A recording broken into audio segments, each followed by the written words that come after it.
자, 안녕하세요. 전세 사기에 대해서 하도 세상이 시끄럽습니다. 작년, 재작년 그러더니 올해는 또 수원에 이런 전세 사기가 자주 일어나는데요. 그 제 대학원 후배가 박사 과정에 있는데 이번에 뭐 박사 학위 받으면 뭐 합니까? 전세 사기로 해서 그동안 돈 벌어놓은 거 부모님 돈까지 7천만 원 이상을 날려버렸는데요.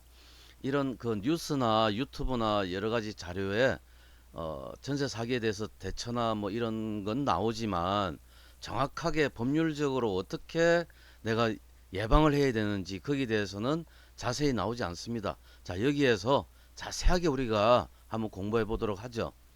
여러분, 알면 이런 일 안 당하죠. 모르니까 당하는 겁니다. 모르니까 믿는 거고. 자, 저희는 재미없는 유튜브입니다. 그러나 유익하죠. 자, 전세 사기 당하지 않으려면 전세 사기 피하는 법적 요령, 또 전세권과 확정일자 중에 어떤 것이 나을까? 또 주인이 보증금을 안 줄 때 대처하는 요령, 주택 임차권 명령 등기가 뭔지 요런 거 한번 알아보고 실제적 사례를 한번 볼게요. 자, 네이버에 들어오셔서 카페를 클릭한 다음에 카페에 오케리더스 경매학원 치시면 이렇게 나옵니다. 이렇게 나오면 저희 그 여기에 오시면 강의 자료, 뭐 동영상, 신규 정보 이런 것들이 있습니다. 자, 여러분이 조금만 부지런하면 이런 거 미연에 방지할 수 있고 남보다 한 발 앞서가는 강성 정보를 가질 수 있습니다. 자, 머리 아프다 하지 마시고 여러분들이 글이 많으면 벌써 머리 아파합니다. 그래서 쉽게 가려고 공인중개사 사무실 가고 또 100% 의지하고 믿고 합니다. 그러나 본인의 과실도 책임을 져야 할 부분이 있습니다. 자, 우리가 전입신고와 전입을 빨리 하면 대항 요건이 발생합니다. 지금 빨리 한다라는 말은 최선순위 건저당 등기보다 빠를 경우입니다. 등기 순서에 제일 빠른 가압류나 건저당보다 내가 전입신고나 실제로 이사 온 날짜가 빠르면 대항 요건이 발생해서 낙찰이 되더라도 낙찰자가 저희 보증금을 부담을 해야 됩니다. 그 다음에 전입신고와 전입 날짜가 빠를 경우에 이런 대항 요건에 부과해서 확정일자도 빠르다면 대항력이 생깁니다. 대항력이 이 말은 뭐냐면 배당의 우선권을 가질 수가 있습니다. 이렇게 대항 요건과 확정일자 중에 늦은 날 기준으로 배당 순서가 정해집니다. 배당 순서가 그러면 말소 기준 권리 최선순위 건저당보다 전입신고나 전입일자가 빠른데 확정일자는 만약에 건저당 최선순위 건저당보다 늦을 경우에는 배당 신청하지 않죠. 보통 자, 최선순위 등기의 건저당보다 빠르면 낙찰자가 인수해야 되는 인수 권리다. 그 다음에 확정일자와 전입이 빨라야 물건으로 배당을 우선 받을 수 있다. 선입, 선출, 등기의 배당의 원칙입니다. 먼저 등기된 사람 먼저 돈을 줍니다. 근데 물건 우선주의입니다. 확정일자를 함으로 해서 전세권과 동일한 비로소 물건의 능력이 생깁니다. 전입만 빠르고 확정일자가 늦으면 배당 순위가 없고 배당 순위가 확정일자 기준으로 늦어진다는 거죠. 낙찰자에게 보증금을 주기 전까지 보증금 받기 전까지 나는 이 집에서 한 발짝도 안 나간다 하는 동시이행 항변권을 주장할 수 있습니다. 자, 전세 사기 피해자들은 거의 다 100% 건저당보다 순위가 늦습니다. 또는 낙찰가보다 작은 다세대 같은 경우에 낙찰가보다 보증금이 더 많을 수도 있습니다. 또는 뭐가 있냐면 다가구 통 원룸 같은 경우에 나보다 빠른 다른 세입자들이 있으면 그 사람들 보증금 먼저 주고 내가 받으려고 하니까 배당을 받으려고 하니까 배당 금액이 없으면 받지 못합니다. 그래서 제일 중요한 거 전입 신고와 전입 이게 최선순위 건저당보다 빨라야 하고 그 다음에 이양 계약한 날 확정일자도 같이 하는 것이 좋습니다. 삼성전자 인근의 메탄동 이쪽에 한 5, 6년 전에 전세 사기가 일어났을 때 그때만 해도 전세 사기는 형법으로 처벌되지 아니했습니다. 사업상 민사적인 문제로 됐고 이것이 확대돼서 사회적 피해가 너무 크니까 이게 형사적으로 지금은 처벌되고 있습니다. 이 이유가 확정일자 다들 늦게 했었어요. 삼성 직원들이 바쁘다고 게을리한 탓이죠. 자, 우리 등기부를 한번 보시면 등기부에 일반 단독 건물은 이런 일동 건물의 표제부는 없습니다. 표제부가 하나인데 통원룸이라든지 또는 다세대 아파트, 오피스텔 이런 것들은 일동 건물의 표제부가 별도로 있습니다. 이 표제부는 주소지와 어떤 방식으로 건물을 지었는지 총 몇 층인지 이런 게 나오고요. 그 다음에 전유 부분 호수에 해당 호수에 표시하는 표제부가 있습니다. 여기에 대지권이 있죠. 대지권이 내가 앉아 있는 호수의 총 땅의 면적은 얼마다 이런 그래서 토지 등기부를 떼지 않고 거래를 할 수 있죠. 그 다음에 갑구는 소유권과 소유권에 관한 권리를 갑구에 등기합니다. 그래서 갑구에는 소유권, 가등기, 가처분, 가압류 이런 것들이 갑구에 등기가 되고 이제 을구에는 이러한 소유권 이외의 권리, 건저당권, 그 다음에 전세권, 그 다음에 질권, 뭐 이러한 소유권 이외의 권리에 관해서 을구에 기재가 됩니다. 그러면 갑구에도 순위번호가 있고 을구에도 순위번호가 있는데 순위번호가 똑같을 경우에 등기 일자를 봅니다. 등기 일자, 접수 일자, 등기 일자를 보고 빠른 순서를 가려냅니다. 그리고 이제 이렇게 등기부가 보기가 어렵다는 일반 국민들의 호소가 있어서 대법원에서는 비용을 들여가지고 주요 등기사항 요약 이래가지고 그 등기부에 등기사항 증명서에 참고용이라는 것을 별도로 만들어냈습니다.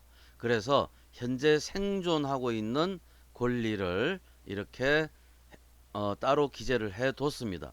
그럼 여기 대해서 세부적으로 알고 싶으면 요 순위번호에 들어가서 앞으로 돌아가서 요 순위번호를 보시면 자세하게 알 수 있겠죠. 제가 조금 전에 이러한 내용을 말씀을 드렸고 이제 부가적으로 조금 말씀을 드리자면 자 글자 많다고 휙 돌아서면 안 됩니다. 여러분 선순위 건저당 금액이 클 경우에 절대로 계약하시면 안 됩니다. 지금 단독주택들이 건축업자의 제의를 받아서 너 땅과 내 돈으로 다가구를 지어서 너에게 돈 한 푼도 안 받고 집을 지어주마 이렇게 해서 보증금으로 다 빼갑니다. 이제 그럴 경우에 이 사람은 집주인은 한 푼도 없이 집은 지었지만 이 보증금에 대해서 부담감을 안아야 되겠죠. 또는 건설회사에서 전체에다가 건저당 설정할 수 있습니다. 이렇게 최선 순위의 건저당 금액이 클 경우에 예부터 받아가기 때문에 이런 집은 계약하시면 안 됩니다. 이제 보통 중개사님들이 여기에 땅값이 얼마고 건물값이 얼마니까 총 20억 들어갔는데 보증금 다 합해봐야 10억밖에 안 된다. 아무 걱정 안 해도 된다. 거기에 의지하시면 안 되겠죠. 왜냐하면 실제 그렇게 들어갔지만 시세에 따라서 인프라의 개선이나 경기의 하락이나 여기에 따라서 경매 낙찰이 될 때 얼마에 낙찰될지 모릅니다. 그리고 감정평가가 얼마에 될지 그건 알 수가 없기 때문에 절대 계약하시면 안 되고요. 그 다음에 세입자 간에 나보다 빠른 순위가 몇 명이 있는지, 보증금이 얼마인지 이것까지 확인하셔야 됩니다. 그래서 지금 이거는 제가 원룸 같은 경우에 다세대는 호실이 구분되어져 있기 때문에 관계없죠. 이제 통원룸 같은 경우에 원룸은 호실을 주인이 관리하기 편하게 정한 것이지 건축물 대장이나 등기부나 여기에 공부상 대장에 나오지 않습니다. 호실은. 그래서 나보다 빠른 사람들이 있으면 이 사람들 다 받아가고 내가 받으려고 하면 순위에 밀려서 받을 금액이 없습니다. 그 다음에 보증금으로 아파트나 오피스텔 같은 경우에 내가 내는 보증금으로 은행에 선순위 근저당권을 말소시키고 세입자가 1순위가 돼야 됩니다. 세입자가 가능하면 이렇게 하셔야 되고, 그러면 금액은 어떻게 할 것인가? 국토부 실거래가를 확인하시면 되고요. 국토부 실거래가에 전세와 그 다음에 또 네이버 부동산에도 나오죠. 국토부 실거래가에 매매거래가 확인하시고, 요즘 감정가는 여러분들이 경매는 단순히 떼돈 번다고 생각하시는데요. 요즘 경매 감정가는 거의 실거래가에 육박합니다. 그래서 실거래가와 같다라고 보시면 됩니다. 그러면 100%의 낙찰을 받아가지 않을 경우에 경기 남부권은 30%, 서울과 안양, 과천 이런 데는 20%, 타 지방 20%씩 낙찰됩니다. 하락합니다. 유찰되면. 그러면 10억짜리가 한번 유찰되면 7억의 경매가 시작됩니다. 참고하셔야 됩니다. 그래서 매매 거래 시세의 70% 이내에 전세 보증금 계약을 하셔야 됩니다. 그 다음에 이제 빌라 다세대 같은 경우에 매각되는 것이 7, 80%대에 보통 통상적으로 매각됩니다. 지금 현재 시세를 다 보시면 안 되겠죠.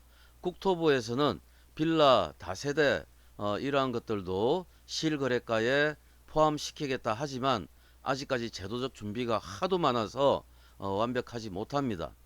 자, 그 다음에 이제 전세보증공사, 이거 다들 콧방귀 치던 것들인데 돈이 나가니까 30만원 40만원 돈이 나가니까, 근데 전세보증공사에 정권을 발행하시면 안전장치도 미리 만들 수 있습니다.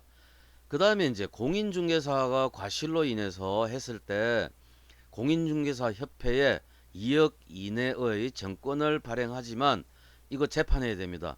재판하면 판례도 지금 우리나라가 아주 대졸자가 거의 뭐 한 80% 이상 되죠. 지금 젊은층 노동인구청에서. 그러면 본인의 과실도 지금 인정하고 있습니다. 본인의 과실도. 그래서 다 받을 수가 없는 상황입니다. 지금 전세 사기가 이렇게 극성을 부릴 때 본인의 과실도 있다는 거 아셔야 됩니다. 자, 만일 이제 추가적으로 보증금은 돌려주지 않고 있어서, 또는 내가 형편이 직장이 이전이나 이사를 가야 한다, 이럴 때는 주택임차권 명령 등기 제도를 활용할 수 있습니다. 그 과거에는 임대인에게 통지를 하든지 해야 되는데 지금은 통지 의무가 없습니다. 통지를 하고 송달이 돼야 임차권 명령 등기가 됐는데 이제는 통지해서 송달돼야 된다라는 그런 의무 조항이 없어졌습니다. 법이 변경됐습니다. 이럴 경우에 전입 플러스 전입과 확정 일자가 늦은 날 기준으로 대항력이 발생한다. 제가 이렇게 아까 말씀을 드렸고, 근데 이 말이 무슨 말이냐면, 우리가 2018년도에 임차에 대한 대항력이 발생했는데, 지금 임차권 명령 등기하면 23년도에 하면 23년도에 효력이 발생하는 거 아닌가, 그렇게 오인할 수 있습니다. 그렇지 않고 이렇게 소급합니다. 요 날짜에 미리 소급합니다. 그래서 주택 임차권 명령 등기되고 난 이후에 이사 가셔도 대항력이 발생해서 만약에 우리가 뭐 보증금 반환 청구 소송을 해서 경매를 집어넣는다든지, 또는 경매가 들어왔을 경우에 보증금의 우선순위로 배당받을 수 있죠. 자, 전입 거주 최선 순위 건저당보다 빠르면 낙찰자가 인수를 해야 되기 때문에 굉장히 유용한 제도입니다. 자, 실사례들을 잠깐 한번 보시면 이렇게 선순위 임차권들이 있는 것들, 지금 임차권 명령 등기한 것들입니다. 보시면